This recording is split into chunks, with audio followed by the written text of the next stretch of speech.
From GAAP to IFRS, International Financial Reporting Standards. It will also show some similarities, differences, advantages, and disadvantages to the switch. On August 27, 2008, the SEC, Securities Exchange Commission, developed a roadmap to serve as a guideline for the switch. David Albrecht stated. Hockey college professors know about the change, but it will not be enforced into the curriculum until 2015 or later, if the switch occurs, because the bigger companies will switch first before the smaller. Those companies that will switch first will be the trial run to determine if the standards will work for the U.S. There is still debate on if the switch is a good decision or not. I found out about the switch by looking at my CPA magazine that I receive every month. It interested me because it's changing something that will directly affect our profession. If the switch occurs, it will cause us to get more training. International standards of financial reporting is the way that majority of other countries do their accounting around the world. The goal of the IFRS is to have an international set of accounting rules. Tom Tyson, a writer of the CPA Journal, stated that as of April 2011, the accounting profession is still waiting on the SEC to decide on the conversion. The IFRS and GAAP have many similarities. The first one is their statements. Both standards require balance sheets, income statements, and expense statements. The second similarity is basis of accounting. Both standards use accrual basis of accounting. The third similarity is the policies of accounting.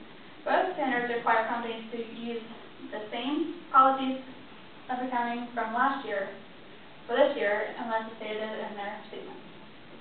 The fourth similarity is inventory. Both sets of standards use cost accounting for inventory. The fifth similarity is long-lived assets and how they are presented in the information so that users of financial statements can determine the worth of the asset. The sixth similarity is extraordinary items. When listing extraordinary items, the income statements, both standards have a designated section for such items on the income statement. The seventh similarity is tangible assets. Both standards list property, plant, and equipment as tangible assets. Although there are 7 similarities I found between the two, there are also 7 differences I found. The first one is amount of detail. GAAP is very detailed and easier to trace and audit the figures than IFRS. The second difference is different versions. As we all know, GAAP, there's more like similar. There are different versions of GAAP, accounting, but they're more similar and more than IFRS is. And it's more, IFRS is more complex, I guess, than GAAP is. The third difference is the accounting standard.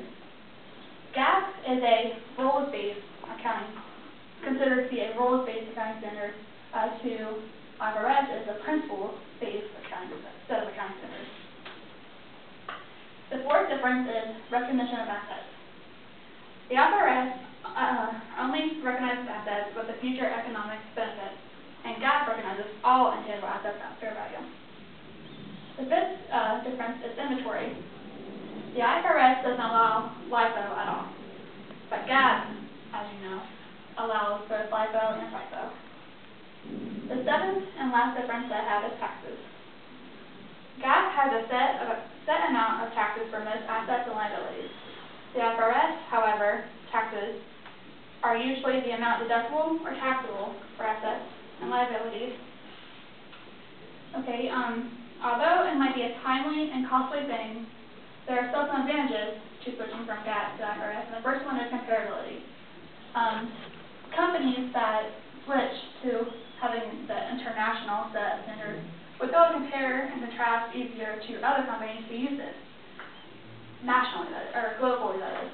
As of right now, GAAP users will have to switch from GAAP to the IFRS standards, or set, I guess, their financial statements to compare, and that takes a lot of time and money because you have to pay someone to do that. You can't just be like, oh, I'm not going to pay you to do this, so you do it anyways. So that, I guess, cost savings switching now because you want to do it later or you have to do it later, may not, sorry. Cost savings because you want to pay anybody to do it. There are also some disadvantages to it. The first one is that the United States enforcement.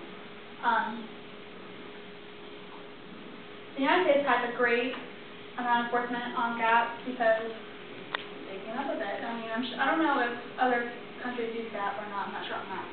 But if the switch happens, the United States will have any enforcement at all. The second disadvantage is authority, because the United States, in fact, has the SEC.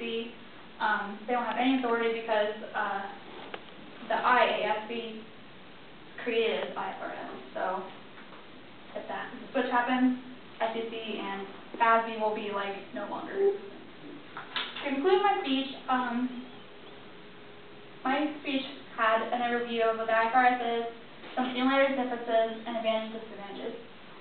I personally believe that would be a great idea because eventually the entire world will probably be using IFRS, and it'll make it easier if we switch now for companies and up-and-coming companies to be able to compare their books, and it'll make their capital value worth more than it is now. Any questions that you answered? No?